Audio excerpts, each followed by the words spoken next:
పువ్వు చూసారా ఎంత పెద్దగా ఉందో. అండ్ చూడడానికి కూడా చాలా బాగుంది. చీమలు అయితే పాలినేషన్ చక్కగా చేసేస్తున్నాయి. చెప్పాను కదా, ఇది వచ్చేసి మనకి రౌండ్ సొరకాయ, గుండు సొరకాయ అనుకుంటా. ఆ ఫ్లవరు చాలా పెద్దగా ఉంది, మంచిగా ఉంది. ఇది కూడా చూసారా బటర్ నట్ స్క్వాష్, ఇది కూడా పెద్ద ఫ్లవరే. వాటర్ ఎక్కువ అనుకుంటా. ఒక కాయ అయితే మనకి బాగా పాడైపోయింది, ఒక కాయ అయితే ఇలా ఎల్లోగా మారి పడిపోయింది. మొన్న కోతులు సగం కట్ చేసి వదిలేసాయి అన్నాము కదా, ఇది కొంచెం కలర్ షేడ్ అవుతుంది.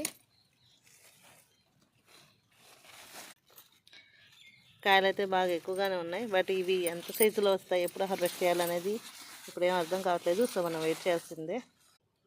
ఇంకా నేనైతే వేసిన ఈ నెలుగు పందిరి చూసారా, చక్కగా మొత్తం అల్లుకుపోయాయి.